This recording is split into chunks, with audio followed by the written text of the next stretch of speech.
बहू का दर्द पेट। ओ लाला, मर गई रे। ऐसे शब्द तो बहू के मुंह से खूब सुने होंगे। अरे काम करती है तो दर्द तो होगा ही, लेकिन हमारी आज की बहू थोड़ी सी डिफरेंट है। बहू, जल्दी से जरा गर्म पानी लाना। आजकल ठंड से मेरे पैर सूज जाते हैं। ये सुजान गर्म पानी से ही कम होगी। हाय रे, आज तो बिल्कुल नहीं उठा जा रहा। क्या करूं? माँ जी को मना भी नहीं कर सकती। और फिर वो पानी की बाल्टी उठाकर लाती है। लो ले आई भाभी बाल्टी। भाभी, ये आपने अपना पेट क्यों पकड़ा हुआ है? दिखावा ना किया करो भाभी। आपको ना किसी YouTube चैनल में बहू का किरदार मिल सकता है। अरे लगता है इसने अपने घर कभी पानी से भरी बाल्टी नहीं उठाई। अरे बहू, जब मैं तेरे जैसी थी ना तो दिन में 2 बाल्टी पानी एक साथ लाती थी। और अब देखो आजकल की लड़कियों को, एक बाल्टी क्या उठा ली, पेट पकड़ लिया। माँ जी, ये सब बाल्टी उठाने की वजह से नहीं है। कुछ दिनों से मेरा पेट रोज दर्द कर रहा है। समझ में नहीं आ रहा है क्यों। सोच रही हूँ आज डॉक्टर को दिखा देती हूँ। अरे ऐसे ही दर्द कर रहा होगा, कुछ नहीं होता। गर्म पानी पी लेना, शाम तक अपने आप ठीक हो जाएगा। वैसे भी जितने पैसे डॉक्टर को दोगी ना, उतने में नई लिपस्टिक का शेड आ जाएगा। अरे कुछ नहीं हुआ है, बस काम से बचने के लिए नाटक कर रही है। अब जा किचन में खाना पका। देख, आज ना मुर्गा बनाना है। मुर्गा खाऊंगी मैं। शाम को पति घर आता है। झिलमिल उससे बात करने की कोशिश करती है। सुनिए ना, मेरा पीठ बहुत दिनों से दर्द कर रहा है। किसी दिन डॉक्टर के पास चलते हैं ना। पेट दर्द? क्यों, कुछ उल्टा सीधा खा लिया होगा? अरे कल तो मेरे साथ भी हो रहा था, फिर जोर से गैस का गोला निकला और सब ठीक हो गया। नहीं, मैंने कुछ उल्टा सीधा नहीं खाया। 1 हफ्ता हो गया है, दर्द बंद होने का नाम ही नहीं लेता। प्लीज। ठीक है, जिस दिन मुझे टाइम मिलेगा उस दिन चलेंगे। अभी मैं थोड़ा बिजी हूँ। अगले दिन। बहू, इन सारे गर्म कपड़ों को जाके छत पे डाला। थोड़ी धूप लग जाए तो कपड़ों से बदबू हट जाए।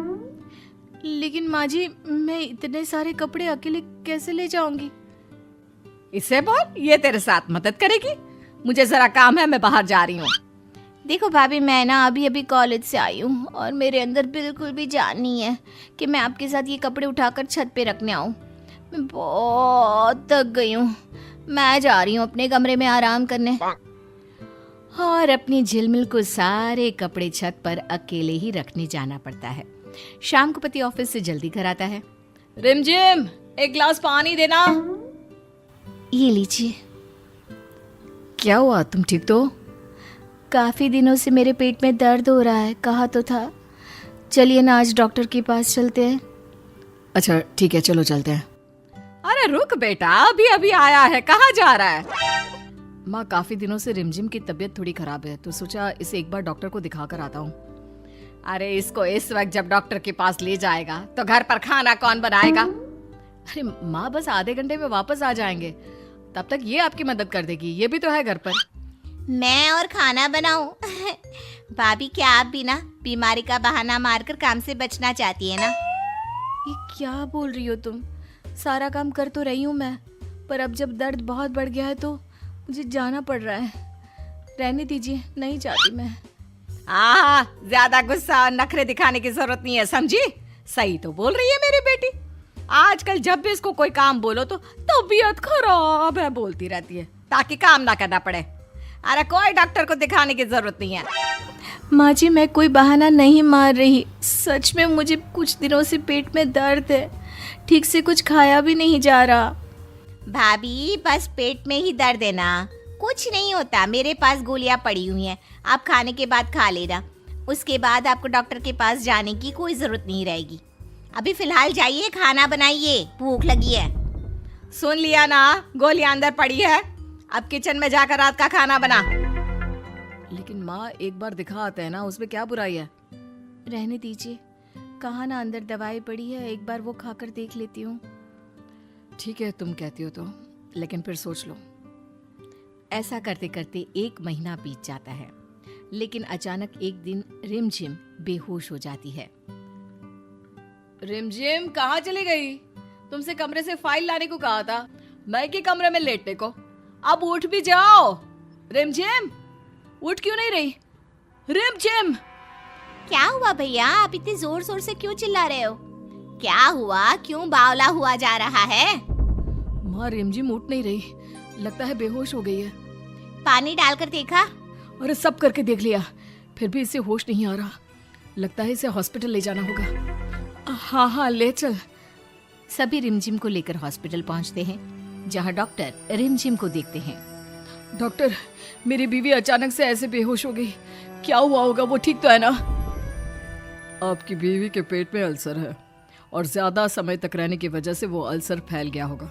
हमें जल्द से जल्द इनका ऑपरेशन करना होगा, नहीं तो इनकी जान को भी खतरा हो सकता है। जल्दी से कीजिए डॉक्टर, आप बस ऑपरेशन शुरू कर दीजिए। मुझे तो ये समझ में नहीं आ रहा कि बहू को अल्सर कब हुआ। सुना है मरने जैसा दर्द होता है इसमें। मैं भी यही सोच रहा हूँ, अगर उनके पेट में अल्सर था तो आपको पहले क्यों नहीं पता चला? क्या उनको कभी पेट में दर्द नहीं होता था? क्योंकि अल्सर वाले मरीजों को पेट में बहुत ज्यादा दर्द होता है। हाँ, भाभी के पेट में भी दर्द तो रहता था। कई बार तो मैंने उन्हें चुपचाप रोते भी देखा था। तो आपको तभी आना चाहिए था ना, तो आज ये नौबत ही नहीं आती। पता नहीं अब वो बचेगी भी या नहीं। आप जैसे ससुराल होने से तो अच्छा है कि बेटियां मायके में ही रहे। आप ऑपरेशन की तैयारी कीजिए डॉक्टर। मेरी गलती है कि मैं ही अपनी बीवी को समझ नहीं पाया। डॉक्टर चला जाता है। ये सब आप दोनों की वजह से हुआ। वो बार बार बोलती रही उसके पेट में दर्द है, पर आप दोनों नहीं माने। उल्टा उससे दिन रात काम करवाते रहते थे।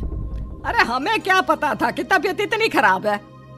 ठीक कह रहे हो भैया, भाभी ने हमें कोई कभी तकलीफ नहीं होने दी और अब भाभी हम लोगों के कारण मौत से जूझ रही है। बेटा माफ कर, मैंने बहू को समझा नहीं, लेकिन ये वादा है मरने नहीं दूंगी अपनी बेटी को। माँ, अब तो भगवान को प्रार्थना कर कि वो बस घर आ जाए। और बहू ठीक होकर किसी तरह घर आ जाती है। अरे बहू क्यों उठी, आराम कर, मैं तेरे कमरे में गर्म पानी लेकर आती हूँ। भाभी, मैंने आपके लिए फल काटे हैं, नहाकर खा लीजिएगा। दोनों सास ननद बहू की खूब सेवा करते हैं और बहू ठीक हो जाती है। तुम्हें आज ठीक देखकर बहुत अच्छा लग रहा है। सब माँ और दीदी ने ठीक किया है, वरना मैं तो मर ही जाती।